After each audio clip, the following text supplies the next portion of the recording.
We open to Neelix torturing Tuvok with his culinary skills. Voyager itself comes to the rescue by providing a power surge, purifying the toxins with cleansing flame.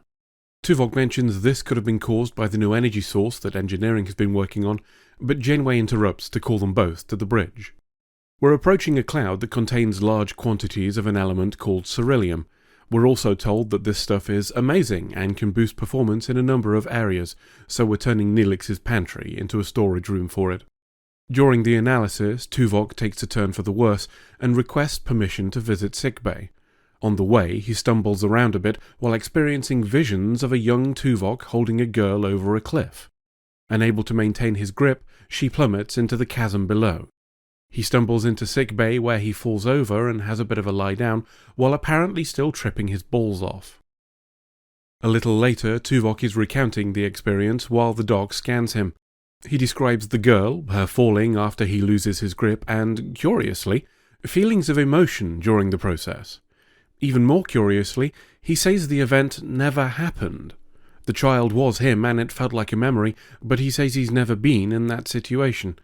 Janeway wonders if it might be something to do with the Cerillium Cloud and goes off to check that.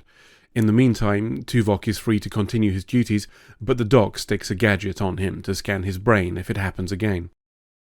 Tuvok's in his quarters playing with building blocks. He's shit at it and they tumble to the desk, though if he took those hideous candles away, maybe he wouldn't need to do it with his eyes closed. Kez arrives to make an adjustment to the scanner thing on his neck and, asking about the blocks, we learn that they're a meditation tool called the Kythera. They're meant to represent the internal balance of the user. Kez says it doesn't seem particularly harmonious right now, but that she'd like to see it when it's finished. As she's leaving, Tuvok calls to her but does not speak further. She says she understands and leaves. Now, I rarely break down individual scenes in these videos, but I'd like to take a closer look at this one because I think there are some points that are easy to miss. Of course, this all comes with the caveat that I'm just saying how I've seen it and your own interpretation may differ.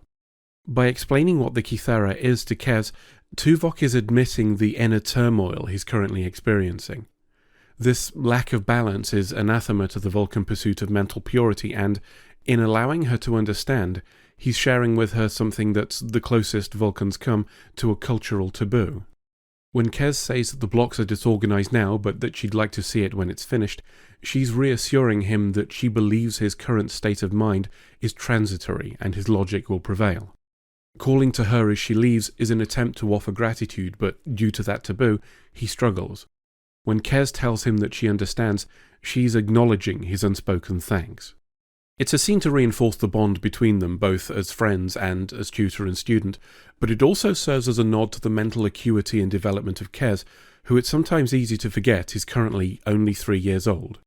This is all from just a few minutes that many would discard as a simple throwaway scene written to inform the viewer of Tuvok's struggle, but there's more to see. I highlight it here because, well, let's be honest, old Trek doesn't tend to have much in the way of subtlety, so when it does, we should take a look. But I digress. We're back at work, and after a little walk with Chakotay where we establish Tuvok hasn't made any progress on identifying the vision, we arrive at engineering. Kim gives us an overview of the Cerillium Cloud and says scans haven't shown anything unusual. Tuvok asks if he's scanned for cloaked vessels, apparently mistaking their current position for the border of Klingon space. When questioned, he's unable to explain why he thought this, but the whole thing is brought to an abrupt end when he starts tripping balls again, with some camera work implying that this is being triggered by the image of the cloud. Off to sick bay, where the doc says the scans from that gadget show it's a repressed memory. Even worse, he tells us that in Vulcans, this battle between the conscious and the unconscious causes physical damage in the brain. Looking at the Cerillium Cloud could literally kill him, meaning Voyager's fallen victim to one of the classic blunders. Never go in against Cerillium when death is on the line. There is one potential course of action, a mind meld where the subject and a family member work through the repressed memory together. In the absence of such a relative, Janeway is the partner he chooses. He says she'll act as a guide, able to interact with him, but invisible to everything else in the memory itself. We begin, and instead of being taken to the memory in question, we find ourselves on the bridge of the USS Excelsior, commanded by Captain Sulu, which the internet tells me is something that people who've watched the Star Trek movies will understand. Anywho, it seems Tuvok served on this ship as an ensign some 80 years ago when Sulu decided to invade Klingon space to rescue Kirk and Bones. He did this by hiding in a cloud similar to the one triggering Tuvok's memory, and it seems that's what we're off to do right now. When we get there and see the cloud, both he and Janeway experience his memory together. Something goes wrong though, and this causes Tuvok to break the mind meld and fall unconscious. The doc tells us that Tuvok's had bad brain times and won't be able to be revived for a few hours. Janeway takes the time to get updates from Kim, who says the cloud we're at is very different to the one Tuvok experienced on the Excelsior, and to do some reading up on Sulu.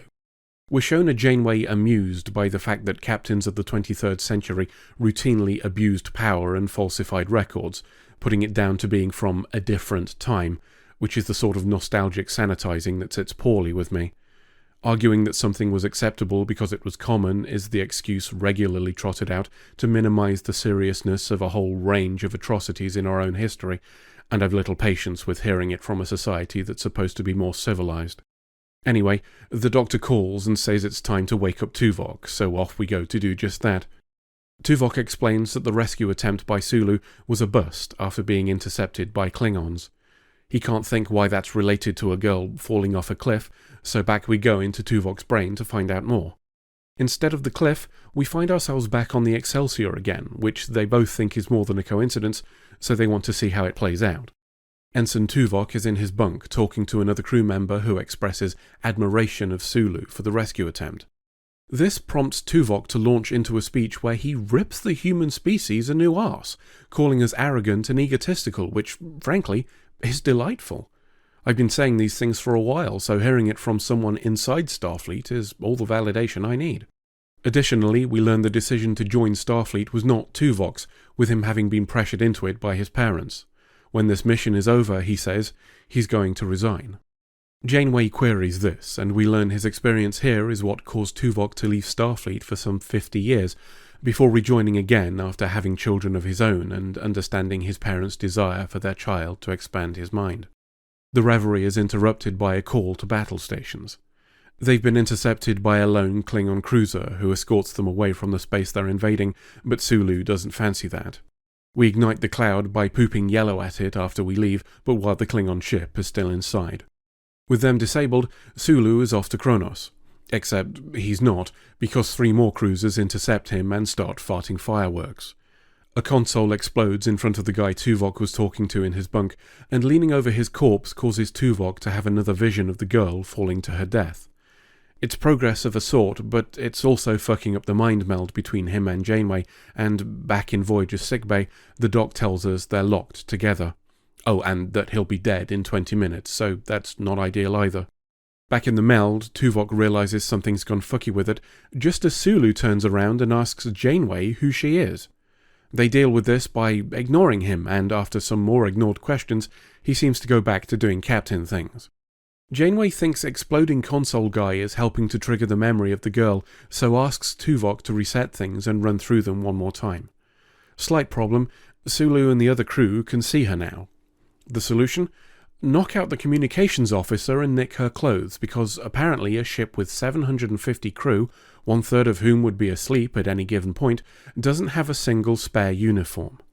Maybe it's because his memory can't create things he doesn't have first-hand knowledge of, but if so, this does raise the question of how he knows what the comms officer looks like while being undressed.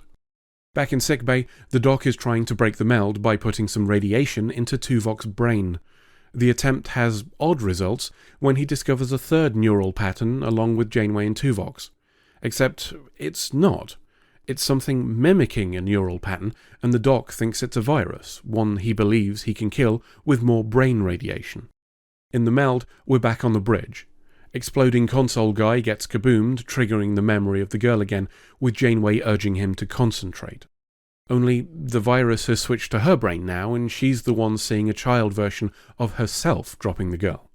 More radiation ensues, and while the virus goes through its death throes, we're treated to a whole host of kids before the meld is broken and both Janeway and Tuvok wake up.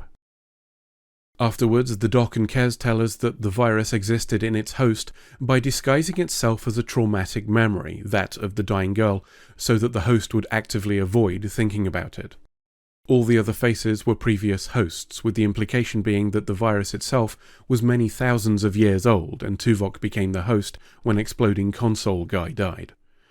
This would also mean, of course, that the virus was a single long-lived organism to carry those previous memories, and that it's the only example of its kind, given that there are no other records of such infections. Neither of which is how viruses work, but sure, whatever. The whole premise was just an excuse to get Sulu on the show anyway, so we were never supposed to think about it this hard. Tuvok and Janeway leave sickbay and have a little chat about the nature of nostalgia, which I like to think is the writer making fun of the idea behind this script, before we fly away. End of episode.